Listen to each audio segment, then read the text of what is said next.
Pick it up, boy. That 5,000 naira is more than your kind earns in a week using their brains. Chief, please. He is only a boy. A boy?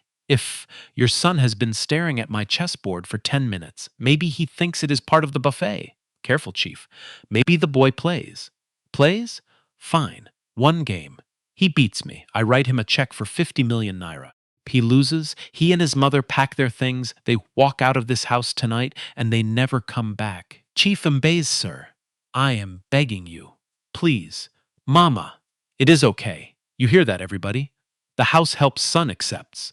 Somebody set up the board. This will not take long. You are right, sir. It will not. 9 moves later, the man laughing loudest would lose everything. The mansion in Ikoyi, the oil money. The name people used to fear. So let me ask you something before we begin. Have you ever been laughed at by somebody who had no idea who you really were? If a story about a quiet boy, a proud rich man, and one game of chess sounds like your kind of night, then do me a favor, tap that like button, subscribe, and tell me in the comments which city you are watching from. Grab something to drink, because the man who taught this boy to play spent his whole life at a market table, and nobody in that ballroom was ready for what he left behind. To understand what happened in that house, you have to leave the party for a while. You have to go back, past the bet, past the laughter, all the way to the world that made a quiet boy named Ezeike, and the woman who carried him there on a bus every morning before the sun came up. Lagos, the island side. Ikoyi, where the roads are smooth and the gates are tall and the air conditioners never stop humming, not even when the rest of the city is sweating in a power cut. The Mbaze mansion sat at the end of a private road behind black iron gates that 2 men opened by hand. 12 bedrooms. A ballroom with a floor that 3 women polished on their knees twice a week. A garage of cars that were started once a month so the engines would not die of boredom. Chief Uche Mbaze was 58 years old, and he had built a fortune the way certain fortune build fortunes in this country, by finding the soft place in a person and pressing on it until something gave. Oil contracts. A bank that swallowed 2 smaller banks. A logistics company that moved things across borders that other men were afraid to move. The papers called him a lion. He liked that. He framed the headline that called him that and hung it in his study where guests would see it. But the money was never really the thing. Power was the thing. Money was just how you kept score, and Chief Mbaze kept score against everyone. He collected what other men wanted, wristwatches that cost more than a teacher earns in a lifetime. Paintings he could not name the painter of. People too. He liked to have an audience when he won, and he made sure he was always winning at something, because a man who is always winning never has to find out what he is like when he loses. His guests learned the rhythm of him. They learned to laugh half a second before the punchline, the way men laugh at a boss who signs their checks. They learned which jokes were jokes and which jokes were tests. And they learned, all of them, the oldest rule in Ikoyi. You let Chief win. And in the middle of all that marble, moving through it, the way water moves through a house it is not allowed to sit down in, was a woman named Ife. Ife had kept the Mbaze house for 6 years. She woke at 4 in the morning in a single room in Ajegunle, on the mainland, where the gutters ran open and the generators argued with each other all night. She caught the first danfo bus while the sky was still the color of wet ash, changed buses twice, crossed the lagoon on the bridge with her forehead against the cold window, and reached those black gates by 6. She cleaned 12 bedrooms that nobody slept in. She wiped down a long dining table that seated 20 and was used, on a normal week, by 1. She ironed shirts, she scrubbed a kitchen the size of her entire flat, and at night she rode the same long way home in the dark, her ankles swollen, a wrap of cold rice in her bag. Her hands were not the hands of a 43-year-old woman. The bleach had taken the softness out of them years ago. There was a crack on her right thumb that opened up every harmattan and never fully healed, and she had stopped noticing it the way you stop noticing a sound you have lived with too long. Chief Mbaze did not call her by her name.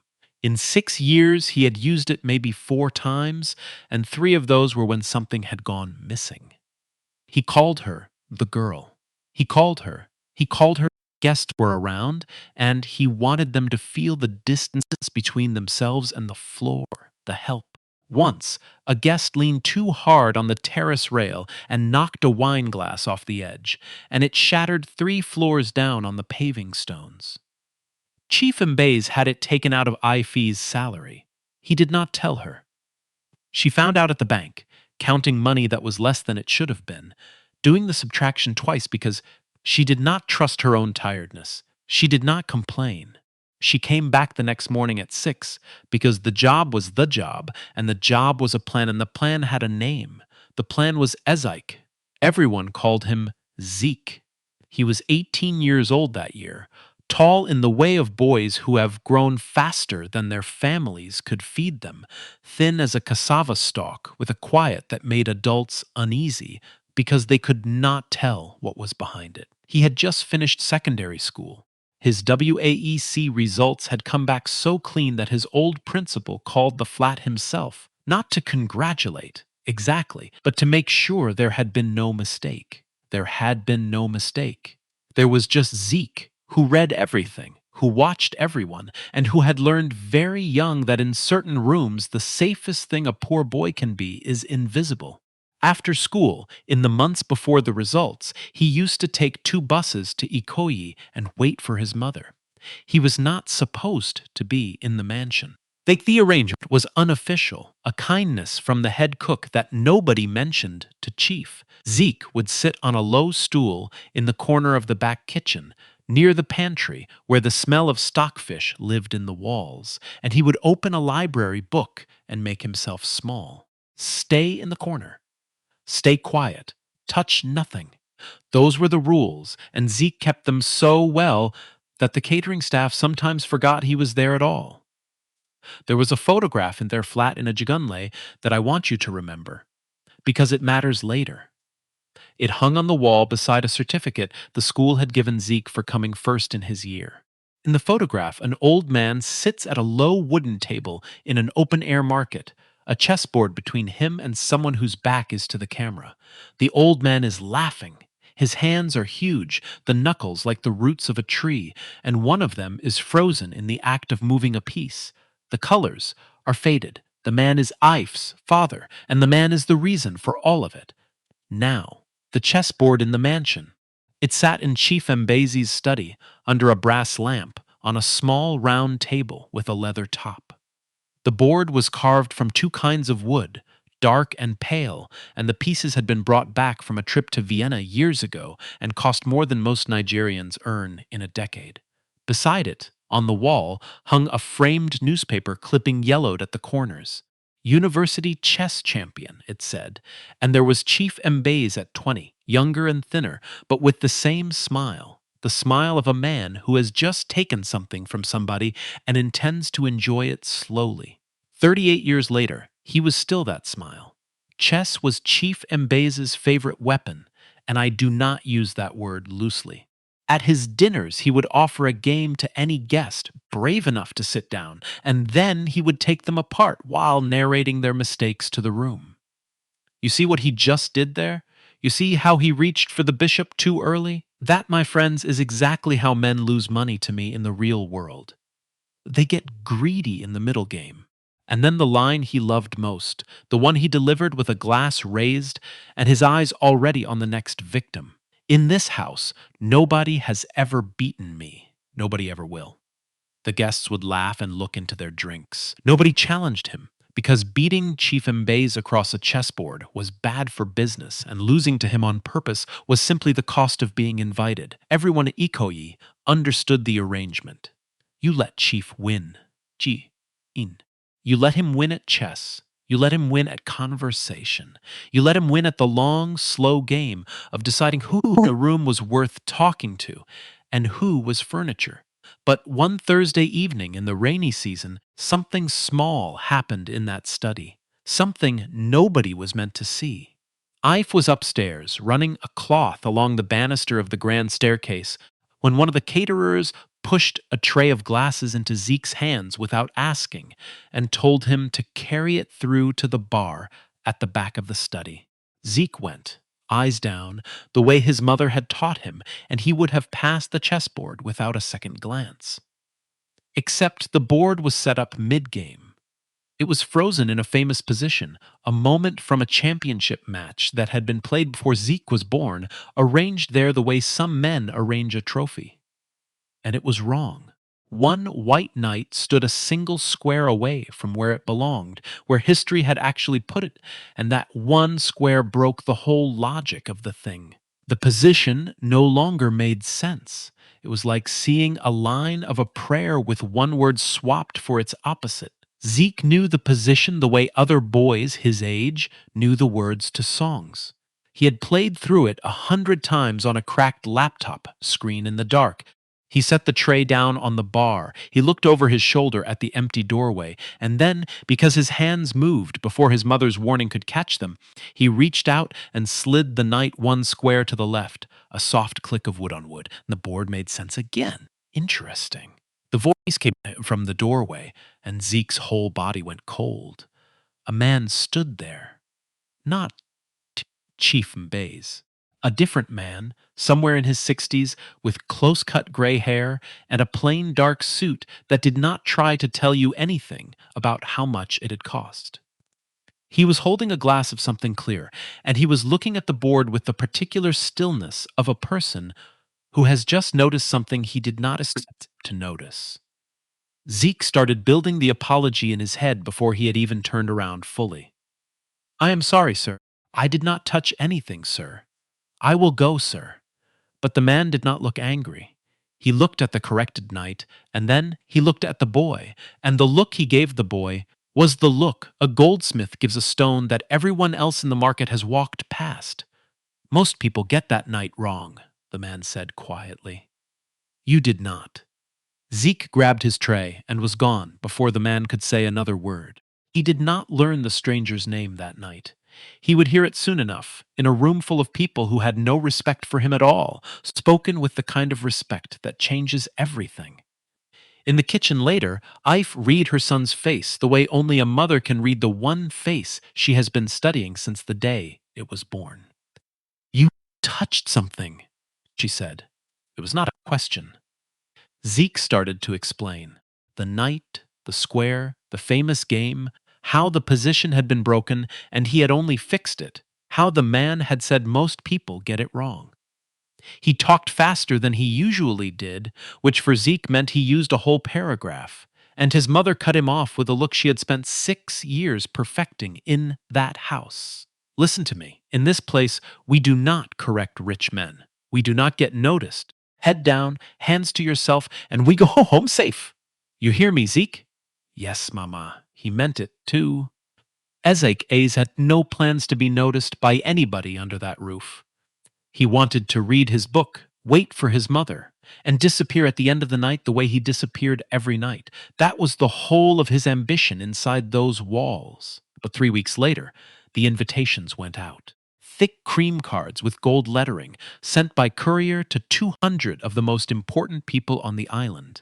Mbaze Holdings had crossed a number that year, a number with more zeros than most people will ever see in one place, and Chief Mbaze was going to throw himself a party so that the whole of Lagos would know it. Senators, bank chairmen, 2 oilmen from Port Harcourt who traveled with their own security, a chef flown in from somewhere with one name.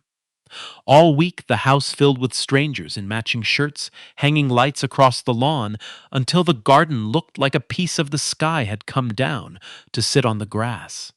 And through all of it, Chief Mbaze walked the halls rehearsing the speech he would give, stopping each evening at the door of his study to look at the board, the clipping, the younger version of himself behind the glass. A king checking that his crown still fit. Eve was put on a double shift for the party, which meant Zeke had nowhere to go.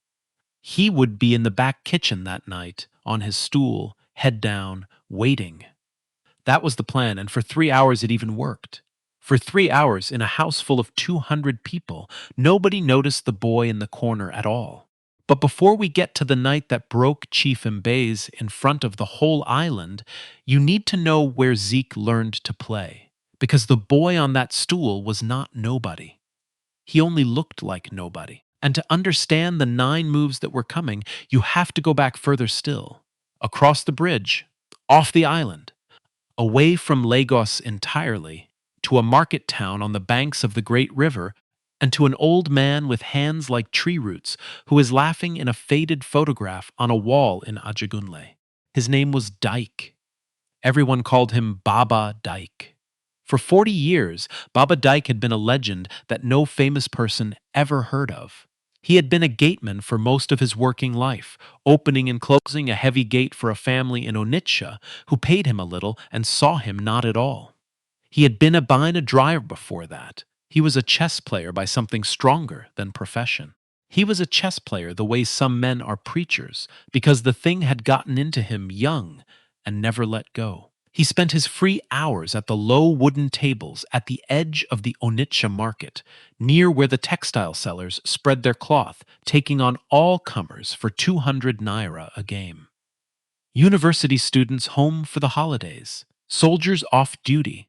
Once, a touring player from Enugu who carried a real tournament clock and stopped smiling after the 12th move. Baba Daike beat them all, and then, half the time, he would push the 200 naira back across the table and tell the loser to buy his children something, because the man had played well and a good game was payment enough. He never entered a rated tournament in his life.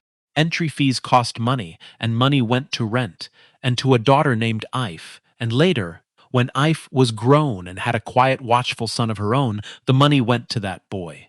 The chess world never learned Baba Dyke's name. The market knew it. The market was enough for him, or he told himself it was, which is a different thing, and one that he only admitted to once near the end. Zeke was 5 years old when his grandfather first sat him down at a board. While other small children were learning the songs from the television, Zeke was learning that a knight moves like the letter L and thinks like a knife. Every holiday, every long weekend the family could afford the journey, rain or shine, the two of them sat at those market tables. Baba Dyke taught openings the way other grandfathers teach a boy to fish, slowly, with stories, never in a hurry. He taught the end game on a battered board that was missing one black pawn, and in its place they used a bottle cap, and Zeke grew up thinking, for a while, that one of the pawns was simply supposed to be a bottle cap. And above everything else, above the openings and the traps and the endings, Baba Dyke taught one lesson. He taught it so many times that Zeke could say it in his sleep, and on certain nights, after the old man was gone, he did. The board does not ask your name, the old man would say, his thumb resting on the worn crown of a white king he had carried for 40 years. It does not ask if you are Igbo or Yoruba or Hausa. It does not ask if your father is a big man or a gateman. It does not ask whether you slept on a mattress or a mat, 64 squares, the same pieces for you and for the man across from you. It is the only fair place I have found in this whole country. So, when you sit down, my son, you sit down equal to any king. Do you hear me? Equal to any king. By the time Zeke was 11, he was beating everyone at the market tables. Everyone except the old man himself. And one Harmattan afternoon, with the dust hazing the light gold, Baba Daika studied his grandson across the board for a long time after a game, and something moved behind his eyes that Zeke had never seen there before. "You are better than me now," the old man said. He said it plainly, the way you report the weather. Don't tell anybody yet. That dry season, Baba Dyke's heart began to fail him. It came on the way these things come on the poor, slowly, and then all at once, with too few visits to people who could have helped, and too much waiting in lines. By the last weeks, he was too weak for the market, too weak for the long bus, too weak for almost everything. The last time they played, they set the old missing pawn board on the blanket across his lap in a hospital ward that smelled of disinfectant and other people's grief. He could barely lift the pieces. He played anyway. Halfway through the game, he stopped and he picked up his white king, the one with the crown worn smooth by 40 years of his thumb, and he folded it into his grandson's hand and closed the boy's fingers over it. Listen to me now, he said, and his voice had almost nothing left in it. One day somebody is going to look at you and see nothing, just a poor boy. They will laugh before you have even touched a piece. When that day comes, do not argue with them. Do not shout. You let the board speak for you. The board never lies, Zeke. It is the one thing in this life that has never once lied to me. He died on a Tuesday. Zeke was 11 years old. He did not cry at the burial. While the family was still at the compound, he slipped away and took a bus to the empty market. And he sat at the low wooden table where his grandfather had sat for 40 years. And he played both sides of Baba Dyke's favorite game, white and then black and then white, again, alone, until the traders packed up their cloth and the long Onitsha evening came down over the river. After that, the game went underground. There was a laptop, an old one, donated to the school and then quietly passed to Zeke by a teacher who had seen what the boy could do and did not want it to die in a place like Ajegunle. There were free chess sites that asked for nothing but a name, and Zeke gave them a name that gave nothing away. Nkwoboy. Kwo was the name of one of the 4 market days, the day his grandfather had liked best, the day the Onitsha tables were most crowded and the games were hardest. Quoboy, and then the number 18, for nothing in particular, just a number a boy picks. 3 years, more than 10,000 games. Most of them played past midnight, the screen turned down to its lowest light so that the glow would not show under his door and bring his mother in to ask why he was awake. He studied the games of the great masters the way a devout man studies scripture, going through them move by move, again and again, until the patterns stopped being something he looked at and became something that lived in his hands. By the time he was 18, Nkwoboy carried a rating that put him among the strongest players in the country, though not one person in the country knew his face. Club players who had been proud of their game logged off when they saw him in the lobby. And he had developed something that was almost a signature, a way of playing that the few people who knew him online had learned to fear. He hunted the aggressive ones, the attackers, the men who came out swinging in the opening, who grabbed pawns like a market boy, grabbing fruit off a moving cart, who chased your queen around the board like a bully chasing a smaller child for his lunch money. Zeke had built, over those 3 years, a private collection of traps for exactly that kind of player. He could smell the arrogance through a screen. He let them feel big. He let them think they were winning. And then, very gently, he closed his hand. His mother never knew. Not really. She saw the laptop and assumed homework, because what else would a boy be doing at night with a glowing screen? Chess was the one secret Zeke kept from her, and he did not keep it out of shame. He kept it because that small dark room, lit by a screen turned down low, was the last place in the world where his grandfather was still alive, where the old man's voice still kept time in his head, develop with a threat, make every soldier earn his square, and Zeke was not ready to share that room with anybody, not even her, maybe especially not her, because she had her father's hands and her father's stillness, and to play chess in front of her would have been to grieve out loud, and Zeke did not know how to grieve out loud. So he grieved at midnight, 64 squares at a time, and he told no one. So that was the boy on the stool in the back kitchen the night of the party. A boy who had buried a chess legend nobody had ever heard of, and who carried that legend's last king in his pocket everywhere he went, including into the house of a man worth more than the entire market town where Baba Deek had played for 40 years. Now we can go back to the party. The ballroom, that night, glittered like the inside of a jeweler's case. 200 of the wealthiest people on the island stood under 3 chandeliers, drinking champagne that had been flown in cold, and Chief Mbaze moved among them, collecting congratulations the way a landlord collects rent, with the calm certainty of a man who knows exactly what he is owed. Around 10 o'clock, the caterers ran short of hands. There were more guests than the planners had counted on, and the trays were coming back to the kitchen emptied faster than the staff could refill them.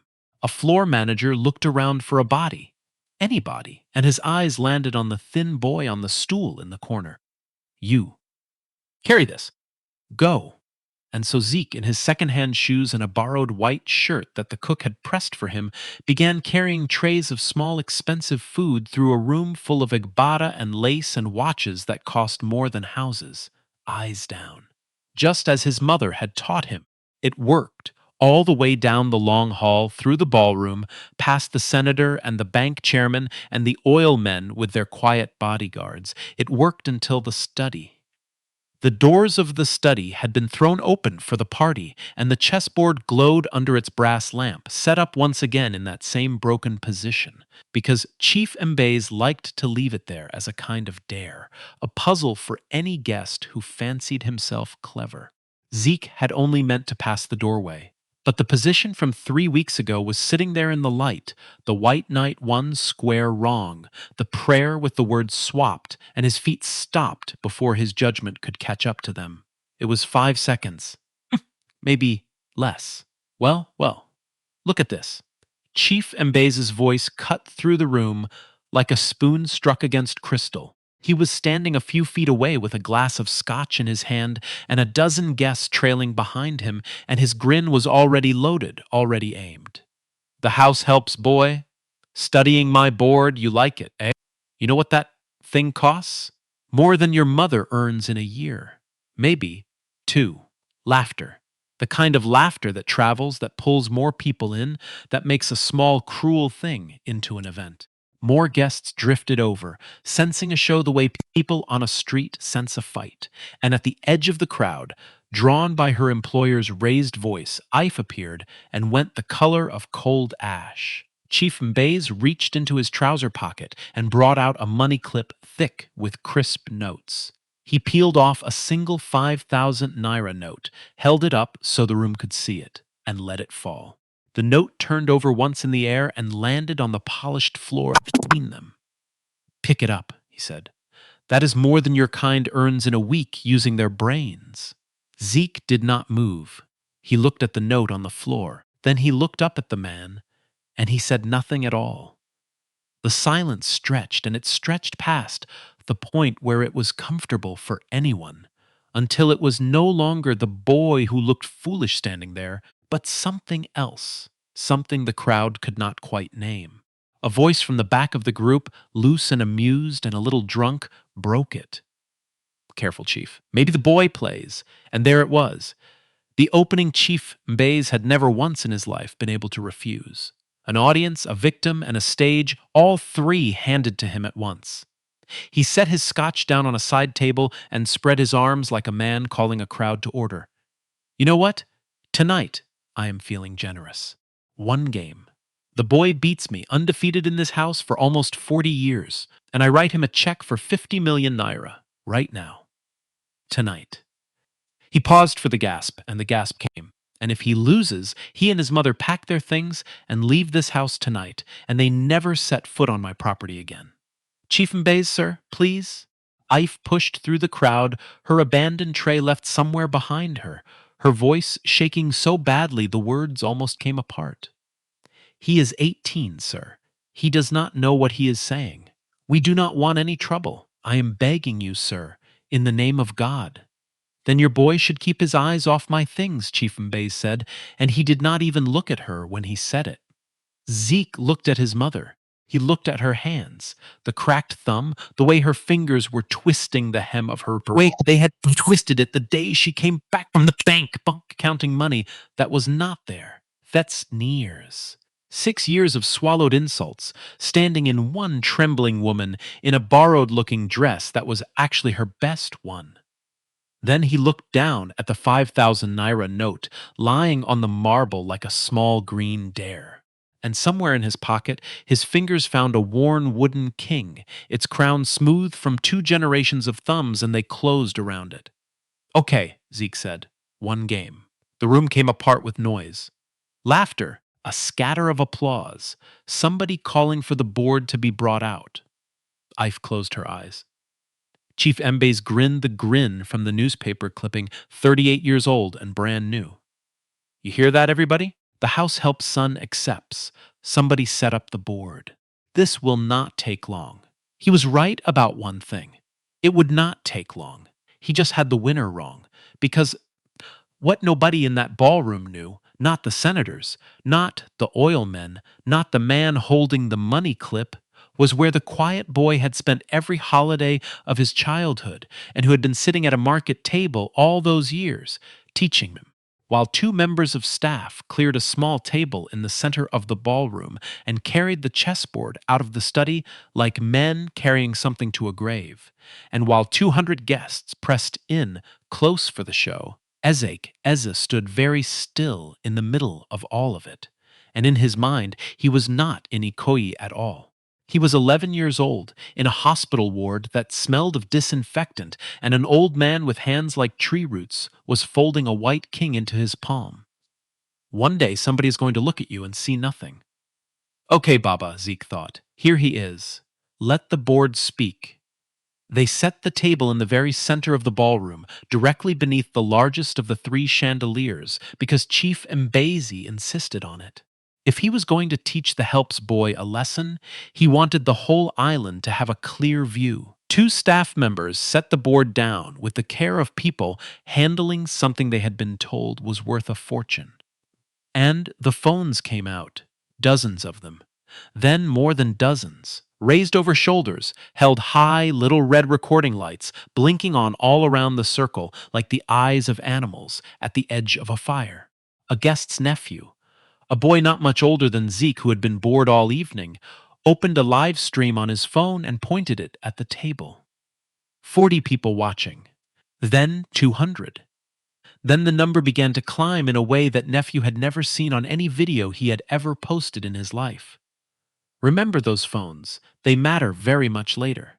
As Chief Mbaze rolled up the sleeves of his white shirt, a man stepped out of the crowd. Gray hair, plain dark suit, a glass of something clear in his hand. The man from the study. Chief, the man said, in a voice that carried without being raised, if there is money on this game, you will want a neutral referee. For your own protection as much as the boys. Tari. Chief Mbaze's face lit up with the pleasure of a man whose party has just gotten better. Everybody listen. This is Tari Bem. Grandmaster Tari Bem, the real thing, one of the finest players this country has ever produced.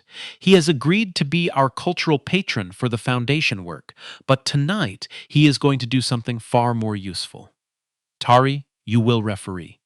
Perfect. Now nobody can say I did not beat the boy fairly. Zeke looked up, and he recognized the calm eyes at once. The man from the study, the one who had watched him fix the night. Tari Bem gave no sign at all that the two of them had ever met. He simply took up a position at the side of the small table, set his glass down, and spoke in a voice meant for the whole room. State the terms, Chief. Clearly, so that everyone here is a witness. Chief Mbaze obliged, loving every word of it. 50 million naira to the boy if he wins. If he loses, he and his mother leave my employment and my property tonight, and they do not return. Witnessed, Tari Bem said. And he looked very deliberately at the ring of phones. Witnessed by every person here and by however many are watching on those screens. Chief Mbaze dropped into his chair and spun the board so the white pieces faced him. I play white. I always play white. He smirked across the table at the boy. First lesson, free of charge. White moves first. That means I attack. Tack. You suffer. Zeke said nothing. He reached out and centered each of his pieces on its square, one by one, slowly, the way his grandfather had taught him at the market tables a lifetime ago. Touch each soldier before the battle. Know where every one of them lives. Some of the guests laughed at it, the poor boy fussing over his little wooden men. Tari Bem did not laugh. Tari Bem watched the boy's hands, and a small line appeared between his eyebrows and did not go away. Move one. Chief Mbaze pushed his king's pawn forward 2 squares, hard enough that the piece knocked against the rank behind it. The oldest opening in the world played the way a man announces himself in a doorway. A few guests actually applauded, as if pushing a pawn deserved a trophy. Zeke answered before the applause had finished, his own king's pawn out to meet it, center against center, the oldest answer to the oldest question. 3 seconds, no more. Fast hands, Chief Mbaze said. Fast hands lose fast games, my boy. Move two, and here came the queen. Chief Mbaze swung his most powerful piece out into the open early, sliding her across toward the boy's side of the board, her eye on the weak square beside the black king, the square that only the king itself can defend. It was a barroom move, a four-move checkmate attempt, the kind of cheap attack that destroys a beginner in under a minute and embarrasses anyone who tries it on a player who knows better. There is even a name for it that every club player learns and then learns to be ashamed of using. A man in the crowd who knew the game leaned over to the woman beside him and murmured, "He is going for the scholar's mate. He is trying to finish the boy in 4 moves." In front of everybody. Zeke looked at the white queen sitting there in the open, hungry and exposed. And then he did something small and strange. He smiled, not at Chief Mbaze, at the board. The way you smile at an old friend who has just started telling a joke you have heard him tell 100 times, and you love him too much to stop him. His knight came out, calm as a gateman opening a gate he has opened 10,000 mornings, defending the threat and developing a piece in a single quiet move. 4 seconds. And at the side of the table, Grandmaster Taribem stopped watching the game. He started watching the boy. Because Taribem had seen that exact reply 10,000 times in his life, but almost never from an amateur. Amateurs panic when a queen comes charging at them early. They throw pawns in front of her like a man stacking sandbags against a flood, clumsy and afraid. This boy had not flinched. His knight had not only defended, it had taken a piece of the center and asked the White Queen a very quiet question. "And now what are you going to do?" Move 3. Chief Mbaze developed a bishop, aiming it down the long diagonal at the boy's king like a man sighting down the barrel of a gun. 3 moves denounced the rooms from finishing. He checked his expensive watch with a flourish. Somebody should call the boy a taxi. He will be leaving soon, and it is a long way back to the mainland. Laughter rolled around the circle. At the back of it, near a doorway, Ife had both hands gripping the frame as if the floor might tilt, her lips moving in a prayer with no sound in it. A waitress she had worked beside, for years a girl from Surulere named Bisi, came and stood close to her and put a hand on her arm and did not say anything because there was nothing to say. Then Zeke made his third move, and the room got its first surprise of the night. He pushed a pawn, a small one, on the side of the board, a move that seemed to do nothing at all, except that it left another of his pawns standing alone, undefended, directly in the path of the White Queen, a free pawn. A gift, wrapped and ribboned and set down in the road. The man in the crowd who knew the game groaned softly. Ah, no, the boy just hung a pawn. He has blundered. The pressure has got to him. Chief Mbaze saw it too. His grin came back wide and hungry, all the way back. You see that, everybody? You see what happens when you let them sit at tables they were not born to sit at? His hand floated up over the White Queen. I almost feel bad taking it. Almost. Tari Bem's eyes narrowed. A flicker, gone in half a second. Because he had seen the hung pawn too, and unlike every other person in that ballroom, he had also seen what was waiting in the dark behind it. Under the table, Zeke's thumb moved once across the worn crown of the wooden king in his pocket.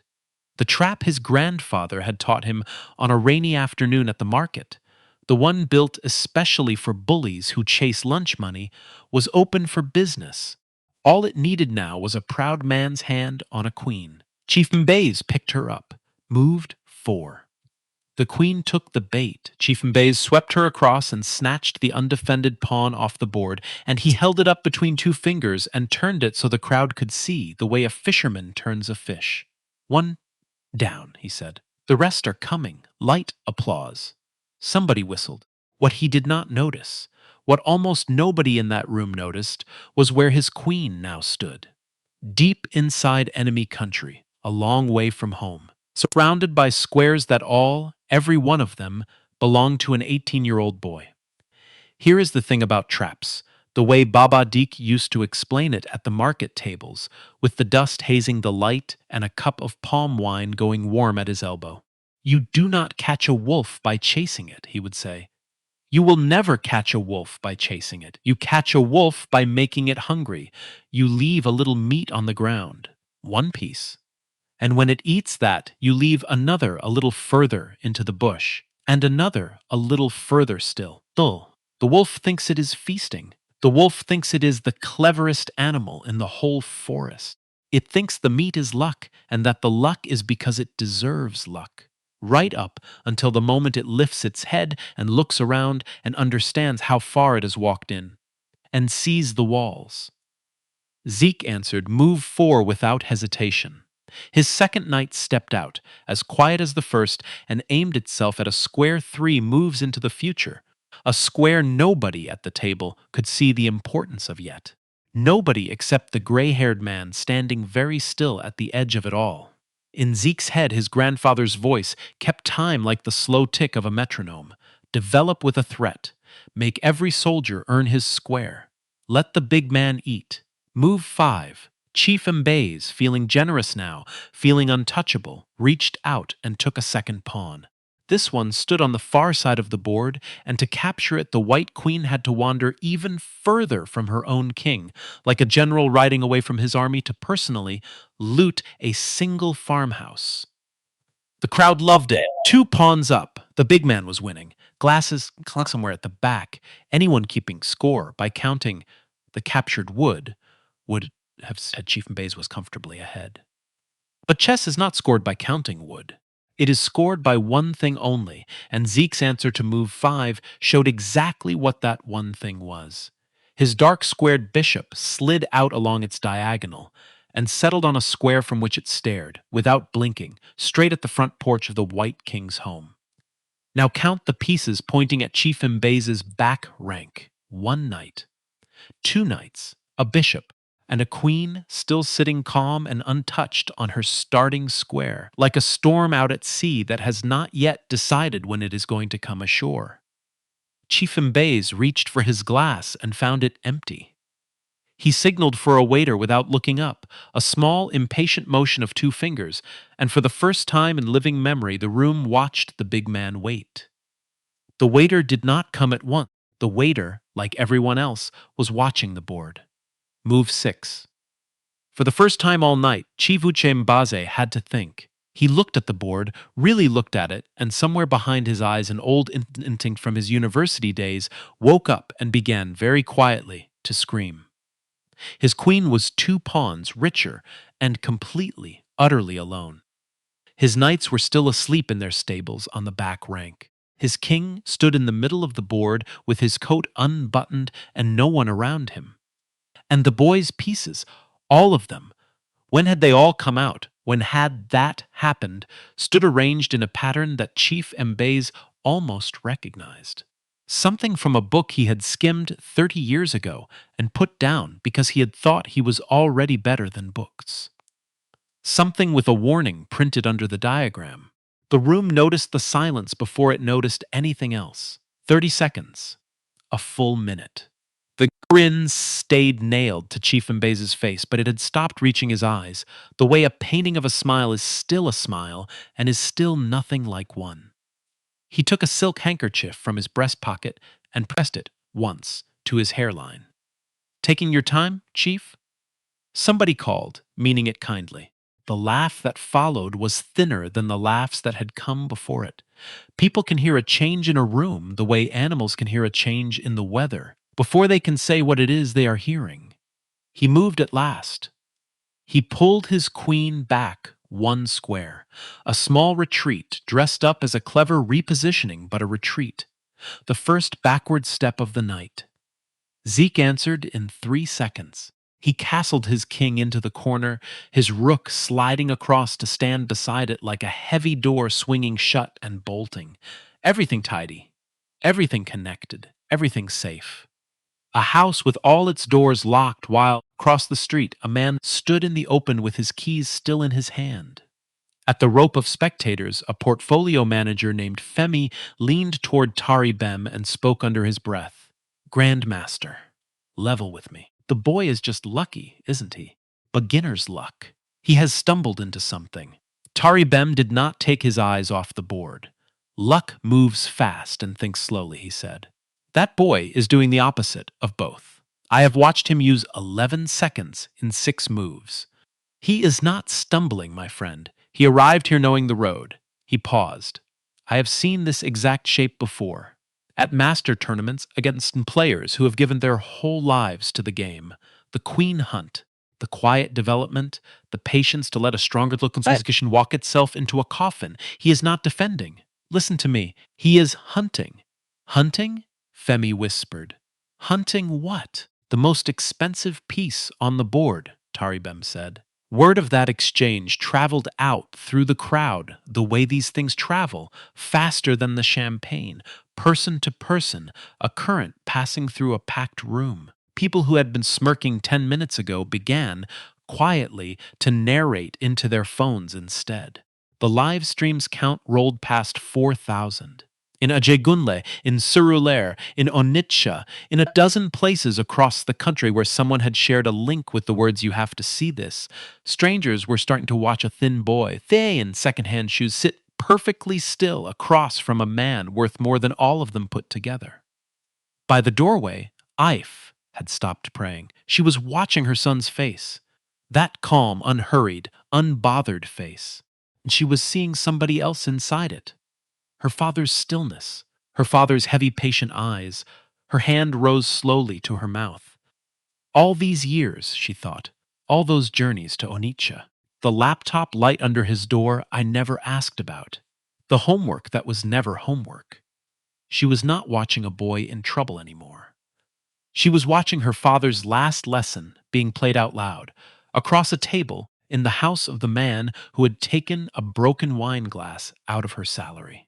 Chief Mbaze rolled his shoulders and forced the grin back up onto his face like a man pushing a heavy thing up a hill. Cute, he said. You have some moves, boy. I will give you that. Where did you learn it, eh? Some chess club at that government school of yours?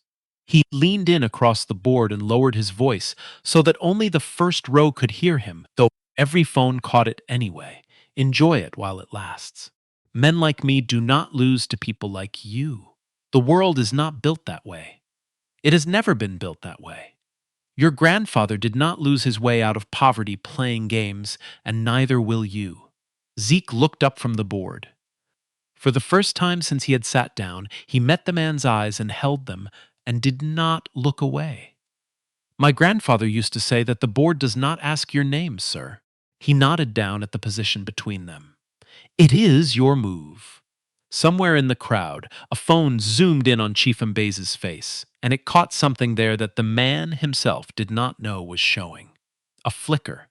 A crack running through almost 40 years of certainty, fast as a hairline fracture running through a windscreen.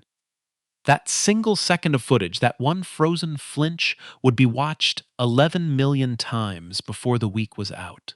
But the moment the whole country would never stop talking about, the moment that turned a rich man's party trick into a story people would tell their children, was still 3 moves away. Move 7. The move that changed the room. Zeke reached for his first knight, the one that had come out as calm as a gateman at the very start. And he set it down on a square, deep inch-width's half of the board, directly in front of a pawn that could capture it. Then he folded his hands in his lap and waited. The crowd gasped. Even the people who could not play understood a free horse when they saw one sitting in the open. He is cracking, somebody said. The pressure has finally got to him. He cannot hold it. Chief Mbaze laughed out loud, and the relief flooded back into his face like color returning to a man who had been about to be sick. First the pawns, now this. Thank you, boy. Thank you very much. He took the knight and dropped it on the table beside the board, beside the two captured pawns, his little pile of trophies. Then he turned to the gray-haired man at the side of the table, and his old confidence was all the way back, ugly and bright. Tari, you were saying something about hunting? Tari Bem stood up. Now, you have to understand something about that. A grandmaster does not stand up at a casual party game. He does not rise to his feet over a friendly match between a rich man and a boy. The people in that ballroom who knew what that meant went silent first, and the silence spread outward from them across the whole room like a cold wind crossing water, until even the people who did not know why everyone had stopped talking too. Tari Bem looked at the board for a long moment. Then he spoke clearly and loudly enough for every phone in the room to catch every word. Ladies and gentlemen, for the record, that night was not a blunder. It was an invitation. And what you are watching right now is a forced checkmate, which means it cannot be stopped, no matter what white does. I believe the boy calculated it from his very first move, possibly before he sat down. For 3 full seconds, nobody in the ballroom breathed, and then the room flipped. It happened the way a crowd always flips, not slowly, not one person at a time, but all at once, like a sail that has been straining against the wind and suddenly catches it from the other side and snaps taut. The same guests who had laughed at the 5,000 naira note pressed in closer to the table, phones first. The live stream count spun past 40,000, then kept going. Someone watching from a barber's shop in Surulere typed the question that would be trending across the country by morning. Who is this boy? The change had a sound to it, too. The laughter was gone, and in its place was the low electric hum of 200 people in the act of choosing a new favorite, abandoning the man, whose champagne they were drinking without a flicker of shame. Because that is what rooms like that do. That is the only loyalty rooms like that have ever known. A waiter set his tray down on the floor to watch. The famous chef came out of the kitchen with his apron still on and stood on a chair at the back. Even the string quartet in the corner had stopped pretending to tune their instruments. Near the tall windows stood a heavy, quiet man named Alhaji Sani. He was the chairman of a pension fund, an old one, a serious one, that held the retirement savings of tens of thousands of school teachers and civil servants across the North and the Middle Belt. 80 billion naira of other people's old age was parked at that moment inside Chief Uche Mbaze's businesses and Chief Uche Mbaze's judgment. And Alhaji Sani was not watching the board. He was watching Chief Mbaze's hands. They had begun, very slightly, to tremble. And Chief Mbaze knew it. That was the cruelest part of the whole night, crueler than anything the crowd did. He could feel the room leaving him. The same room that had laughed on cue for almost 40 years was walking out the door of his loyalty while still standing in his ballroom, and he could feel every footstep. And the old instinct that had built 4 billion naira, the instinct that had never once failed him, told him exactly what to do when you are losing. Raise. 100 million, he announced, too loud, much too loud. Let us make it interesting. 100 million naira against anything you have, boy. Against nothing. You are scared, eh? You are scared to take a real man's money? The desperation in it embarrassed everyone who heard it. A senator suddenly found something very interesting on the floor. 2 women exchanged a long look over the rims of their glasses. The drunk man who had started the whole thing with "maybe the boy plays" had gone completely sober and completely quiet. Zeke did not even look up from the board. "The bet stands, sir," he said. 50 million. He moved a single piece a single inch to straighten it on its square. "It is still your move." And somewhere behind the crowd, near a doorway, If stood up straighter than she had stood in 6 years inside that house. Her shoulders came back. Her chin lifted. BC, the waitress, standing beside her, felt it happen and turned to look and saw that her friend Ife was not afraid anymore. At the table, Chief Mbaze looked down at a position that was quietly, patiently closing around his king like a fist closing around a coin. 2 moves from a checkmate the whole watching country was about to witness. He sat there for 11 minutes. I want you to sit with that number for a moment, the way the ballroom had to sit with it. 11 minutes. 200 guests in the room. 46,000 strangers on a live stream and climbing, and one mother by the door, all of them watching a rich man search the board for an exit that a grand master had already stood up, did not exist. He tried anyway. Of course he tried. Men like Chief Mbaze do not believe in the word checkmate until the piece is actually on the square, because they have spent their whole lives finding the loophole, paying the right person, knowing the right judge, raising the stakes until the other man blinks. He shoved a knight back toward his own king, a bodyguard arriving late to a fire that had already taken the house, and he let go of the piece the way you let go of something that has burned your fingers. And now, at last, the Black Queen moved. All night she had sat on her home square untouched, the storm out at sea. Zeke lifted her gently. No slamming.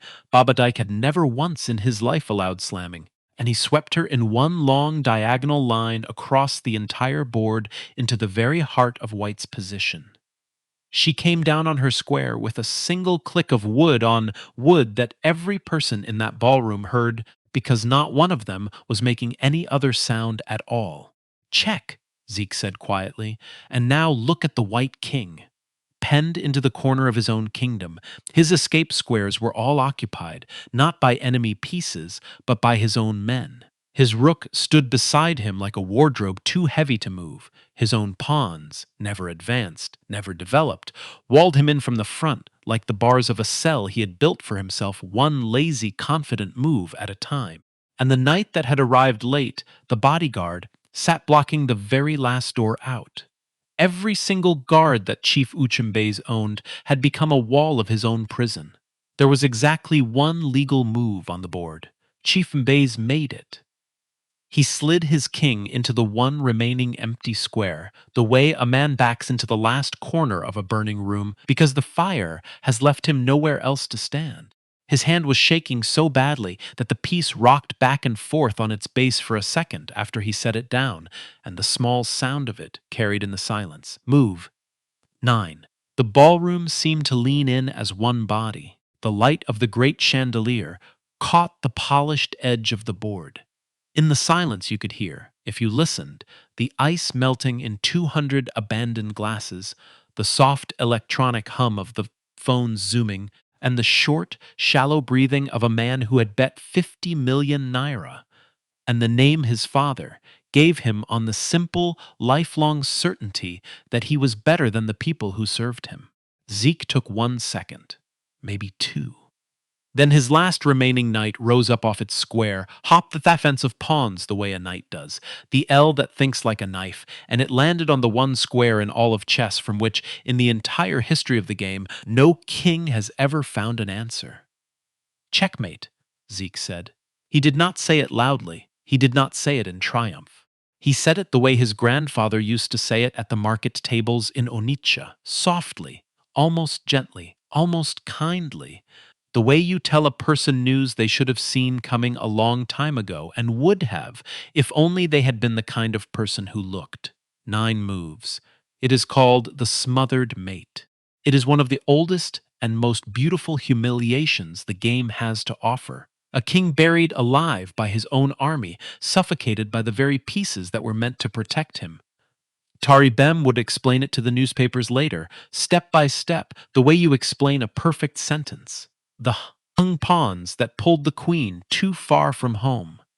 The knight offered up as bait that forced the white pieces to block their own king's last doors. The quiet, patient development that had aimed every single black piece, all of them at one square.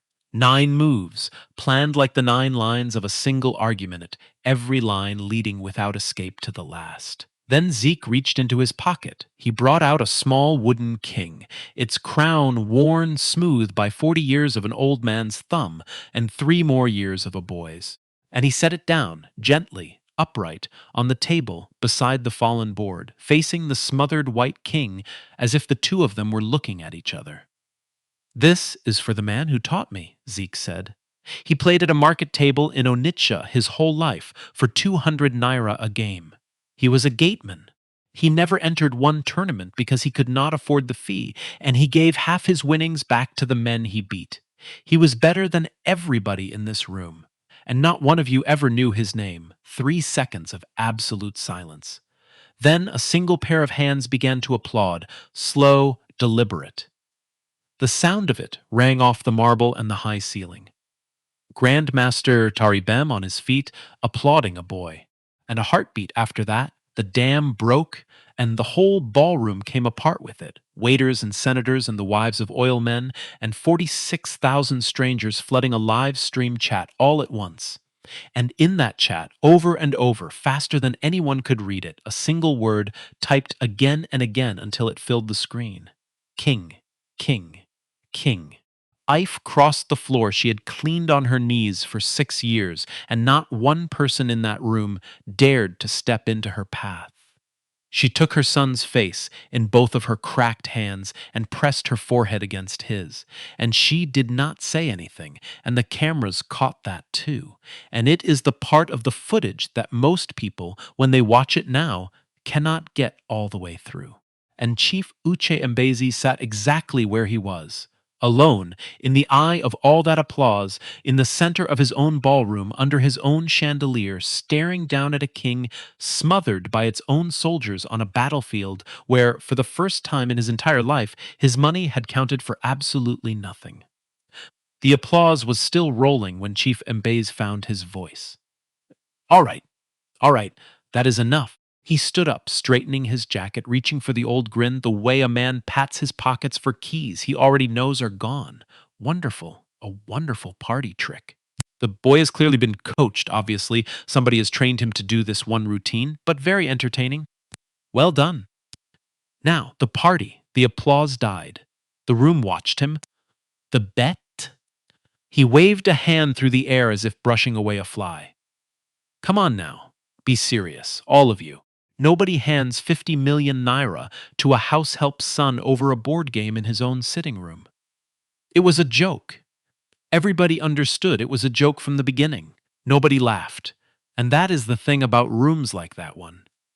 They can smell weakness the way a dog smells fear, because most of the people in them got rich by smelling it on others and moving in. The silence that met Chief Mbaze was not an embarrassed silence. It was a watching silence, a waiting one. Taribem spoke first, in the dry, level tone of a man reading out a verdict. You stated the terms yourself, Chief, clearly, in front of the whole room, at my request, so that everyone would be a witness. 50 million naira, witnessed by 200 guests and recorded, as I don't understand it, on several dozen phones, including a live broadcast. He looked toward the crowd. How many people are watching that broadcast right now? 61,000, somebody near the front answered, reading from a screen. And the number landed on Chief Mbaze like a roof beam coming down. So, Taribem said, and he folded his hands in front of him. You can honor the bet. Or 61,000 people, and tomorrow it will be 6 million, can watch a man worth 4 billion naira explain to the entire country that his word means nothing the moment it costs him something. In your business, Chief, I will ask you honestly, which one of those is more expensive? Before Chief Mbaze could find an answer, Alhaji Sani stepped out of the crowd by the windows, and the whole room rearranged itself around his weight, the way a room does around certain men. 80 billion naira, Chief, he said. He did not raise his voice. He did not need to. That is what the teachers and the pensioners I answer to have riding on your judgment, on nothing but your judgment. Tonight I came to your party, and I watched your judgment up close, for the first time in all the years I have trusted it. He took a slow breath. You picked a fight with a young boy to make yourself feel tall in front of your friends. You walked your queen into a trap a grand master says was 9 moves deep, a trap you would have seen if your pride had let you look. And then, when it cost you, your very first instinct, in front of all of us, in front of 61,000 strangers, was to look us in the eye and break your own word. Alhaji Sani buttoned his coat. My office will telephone yours on Monday morning. Good night.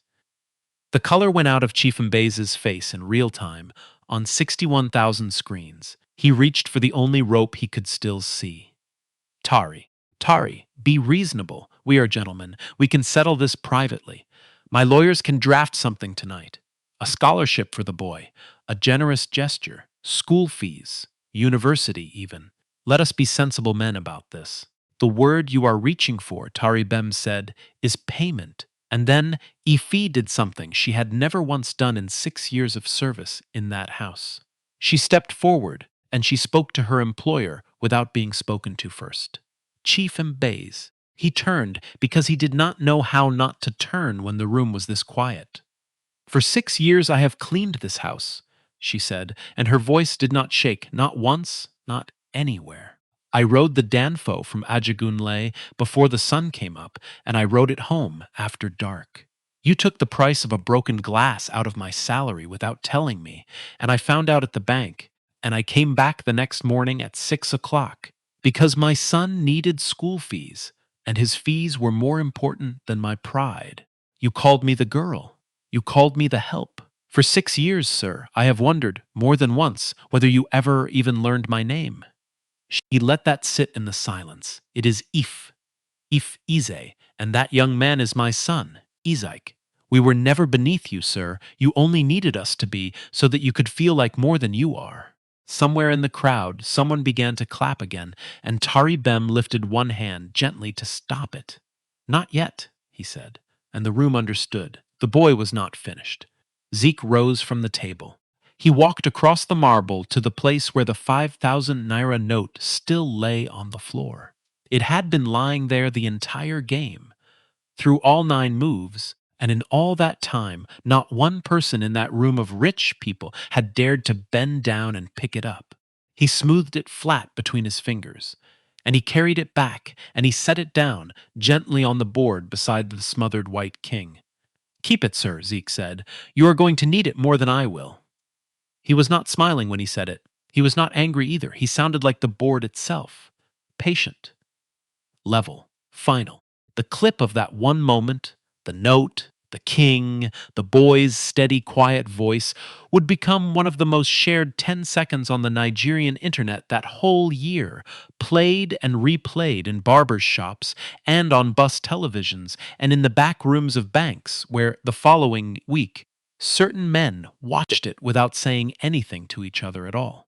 And Chief Uche Mbaze stood in the middle of his own ballroom, under his own chandelier, surrounded by 200 guests who would not meet his eyes, a man suddenly and completely alone in a house that 20 minutes earlier had belonged to him in every way that he had ever believed mattered.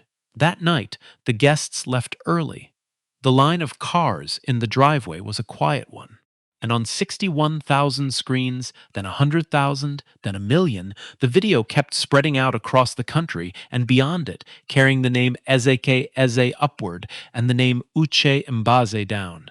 By morning, the video had 4 million views. By Sunday night, it had 14. The internet, which gives everything a name within hours, had already named Chief Mbaze. They called him the 9-Move Chief.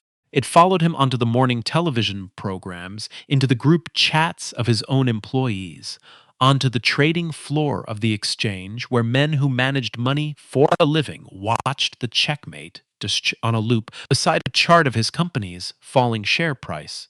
A financial presenter played the clip and then simply raised one eyebrow at the camera and said nothing, and 1 million viewers understood the joke completely. On the Monday after the party, Zeke went to school anyway because his mother insisted, results or no results, fame or no fame. It did not help. Students he had never spoken to in his life lined the corridor filming him as he walked to the staff room to collect a transcript. A teacher who had failed to notice him for 3 years asked him to sign a chessboard. Reporters waited at the school gate. Through all of it, Zeke gave exactly one interview, 2 minutes, to a local station, standing beside his mother. They asked him how it felt to humiliate a billionaire. I did not humiliate anybody, he said. The position did that. He just could not hear it, warning him. On that same Monday morning, the Sani Pension Trust filed formal notice to withdraw every naira it held with Mbaze Holdings. By Wednesday, three more institutional investors had followed, because in Chief Mbaze's line of work, the only product a man is really selling is his judgment, and the whole country had just watched his judgment lose to an 18-year-old in 9 moves, and then try to skip the bill. The bet itself never reached a courtroom. It did not need to. Chief Mbaze's own lawyers laid the situation out for him plainly. A clearly stated wager, 200 witnesses, dozens of recordings. A grandmaster who had formally called for the terms to be spoken aloud, on camera.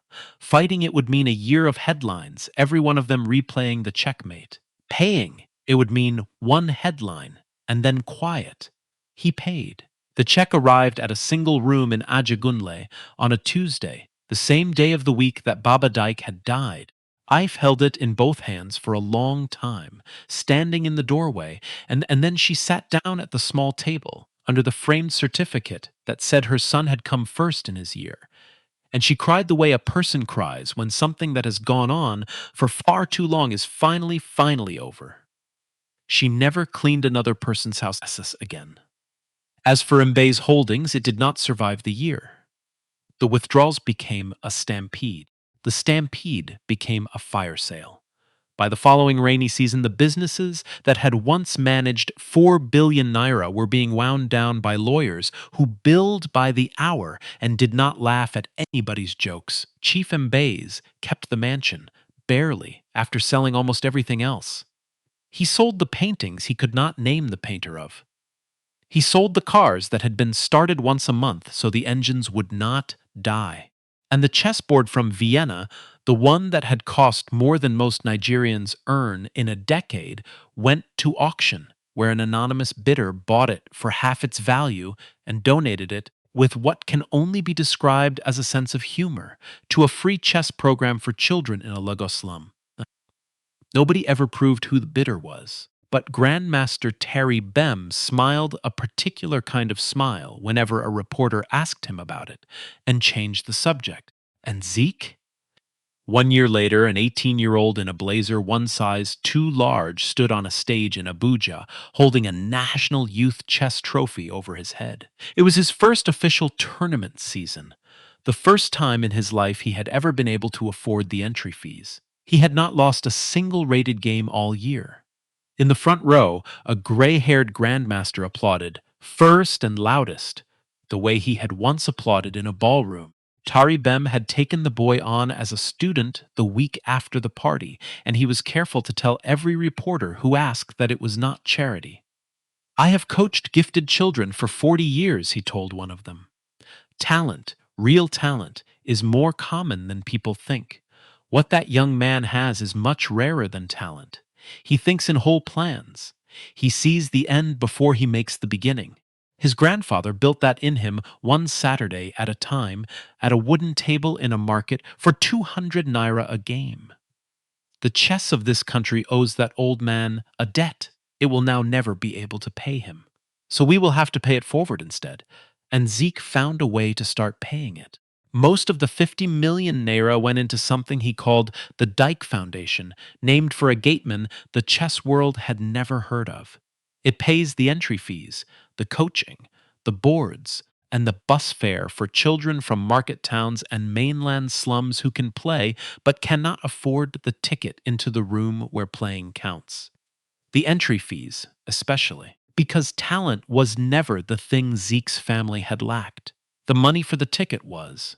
That was the whole of it, the entire difference between a gateman who died unknown and a grandson who stood on a stage in Abuja. A ticket, a fee, the price of being allowed into the room. The foundation's first project was a set of new wooden chess tables built at the edge of the same Onitsha market, arranged in a circle around the old ones with a small brass plate that reads, "For Baba Dik." The board never lies.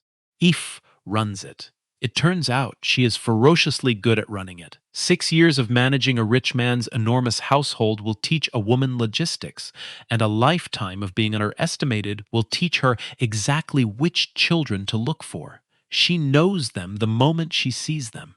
They are quiet. They watch everything and say almost nothing. They look like her son. They look like her father. Her last act as a house help had been a short one. She rode the danfo into Ikoyi one final morning before the sun came up, the way she had 1,000 times. She set her keys down on Chief Mbaze's marble kitchen counter, and she left a single line on a piece of paper beside them. It said, "We quit. The help." On Saturdays, always on Saturdays, Zeke takes the long road back to Onitsha and teaches at the market tables himself. Last month, a small girl with bright clips in her hair, no more than 6 years old, sat down across from him. Zeke set up the pieces one by one, touching each soldier before the battle, knowing where every one of them lived. Then he picked up a knight and held it where she could see it, turning it slowly in the gold afternoon light. "This one is my favorite," he told her. "It moves like the letter L, and it thinks like a knife." The girl grinned at him with a gap where a tooth had been. And somewhere, you have to believe, an old gateman with hands like tree roots grinned back. Baba Dick used to say the board was the only fair place he had ever found in this whole country. His grandson spends his Saturdays building more of them. As for the worn wooden king with the smooth crown, it does not sit in a glass case anywhere. It does not hang on a wall beside a trophy. It rides in Zeke's pocket to every tournament, every market table, every Saturday, the way it has since an old man closed a boy's fingers over it in a hospital ward that smelled of disinfectant and other people's grief. Some inheritances are worth a great deal more than 50 million naira, and Chief Uche Mbaze, the last anyone heard, he had gone into consulting, which is the word this country uses for a big man when the telephone has stopped ringing. People who have been inside his emptied mansion say, the study is bare now, the board gone, the car's gone, the painting's gone. There is only one thing on the wall that he refuses to take down. A single 5 denara note framed behind glass. Whether he keeps it as a wound or a lesson, only he knows. Here is why I wanted to tell you this story tonight. Somewhere out there, right now, there is a child being laughed at by somebody who has more money than they have, and far less imagination. Maybe that child is yours. Maybe, a long time ago, that child was you. And I need you both to remember the one thing that Gateman spent 40 years teaching at a market table. The board does not ask your name. It does not ask where you come from, or what your father did, or what you could not afford. It only waits for your move. So here's a question for you, and I read every single comment that comes in. Who is the person in your life with a talent that the world is sleeping on? Is it you? Is it your child? Was it a grandparent who died before anyone ever knew what they could do? Tell me their story down in the comments. Let me read it. A note before I let you go. I want to be honest with you for a minute, because the heart of this story is closer to real life than you might think. There are men and women across Nigeria and across the world doing the exact work the Dyke Foundation does in this story. The most well-known here at home is Chess in Slums Africa, founded in 2018 by the Nigerian chess master Tunde Onakoya, a man who learned the game himself in a barber's shop in a Lagos slum and whose own mother once worked as a school cleaner so that her son could keep his place in class. That organization has trained thousands of children in places like Makoko, Majidun, and Oshodi, and has put hundreds of them through school on scholarships. If a story about a hidden talent moved you tonight, you can look up their work, share it, or support it, and it is real, and it is reachable, and it is changing actual lives right now. I am not a chess master, and I am not anyone's teacher. I am just someone who believes that the next great mind in this country is probably sitting quietly in a corner somewhere this evening, being told to keep his head down. Look for that child. Hand them the board. You will never know what you started. If this story meant something to you, share it with one person who needs to hear it tonight, and subscribe, because every week I tell stories about the people the world counted out, right up until the moment it had no choice but to count on them.